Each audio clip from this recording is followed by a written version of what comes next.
واقعہ سلطان صلاح الدین ایوبی قسط نمبر 47 اپنا اسلامک اسٹوڈیو۔ رات کا پچھلا پہر تھا۔ سلطان ایوبی کے جاگنے میں ابھی کچھ دیر باقی تھی۔ اسے ملازم نے جگا دیا اور کہا کہ الناصر، علی بن سفیان اور 2 اور نائب آئے ہیں۔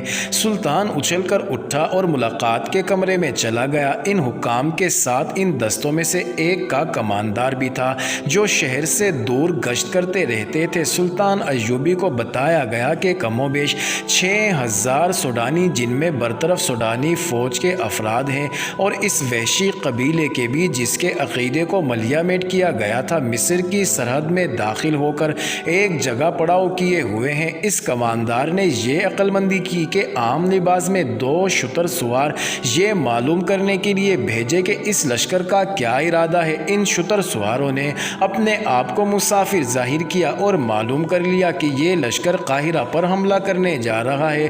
شتر سواروں نے لشکر کے سربراہوں سے مل کر صلاح الدین ایوبی کے خلاف باتیں کی اور کہا کہ وہ بہت سے آدمیوں کو اس لشکر میں شامل کرنے کے لیے لائیں گے۔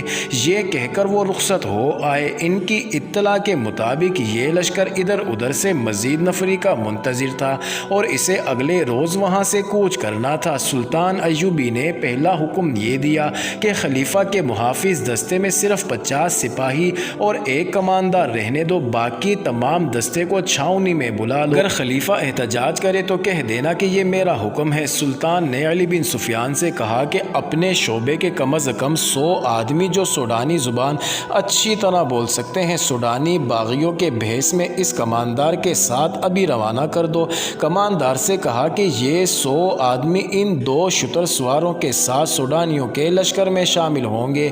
یہ 2 شتر سوار سنتری بتائیں گے کہ وہ وعدے کے مطابق مدد لائے ہیں۔ ان کے لیے ہدایات یہ دیں کہ وہ لشکر کی پیش قدمی کے متعلق اطلاع دیں گے اور یہ دیکھیں گے کہ رات کے وقت اس لشکر کے جانور اور رسد کہاں ہوتی ہے۔ سلطان ایوبی نے الناصر سے کہا کہ تیز رفتار گھڑ سوار چھاپا ماروں اور چھوٹی منجنیکوں کے دستے تیار رکھو۔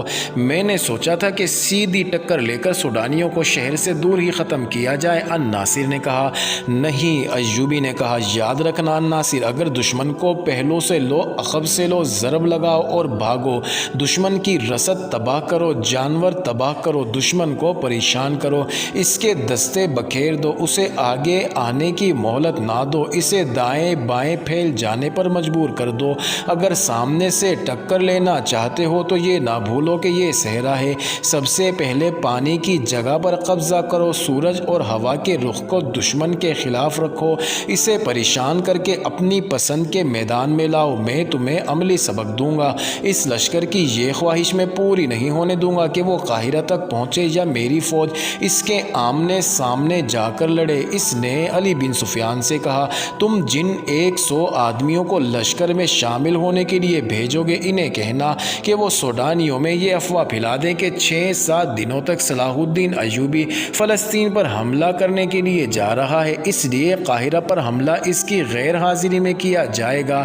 ایسی بہت سی ہدایات اور احکام دے کر سلطان ایوبی نے انہیں بتایا کہ وہ آج شام سے قاہرہ میں نہیں ہوگا۔ اس نے انہیں قاہرہ سے بہت دور ایک جگہ بتائی۔ وہ اپنا ہیڈ کوارٹر دشمن کے قریب رکھنا چاہتا تھا تاکہ جنگ اپنی نگرانی میں لڑا سکے۔ سب نے ملاقات کے کمرے میں ہی صبح کی نماز پڑھی اور سلطان ایوبی کے احکام پر کارروائی شروع ہو گئی۔ سلطان ایوبی تیاری کے لیے اپنے کمرے میں چلا گیا۔ اپنا اسلامک اسٹوڈیو کے معزز ناظرین، سوڈانیوں کے لشکر میں اضافہ ہوتا جا رہا تھا۔ 2 سال گزرے، ان کی ایک بغاوت بری طرح ناکام ہو چکی تھی، دوسری کوشش کی تیاریاں اسی وقت شروع ہو گئی تھی۔ صلیبیوں نے مدد کا وعدہ کر رکھا تھا اور جاسوسوں کی بہت بڑی تعداد مصر میں داخل کر دی تھی۔ سوڈانیوں کا ایک حملہ ایک نہ ایک روز آنا ہی تھا، لیکن یہ اچانک آ گیا۔ وجہ یہ تھی کہ سلطان ایوبی نے ایک سوڈانی قبیلے کے مذہب پر فوجی حملہ کیا اور اس کے دیوتاؤں کا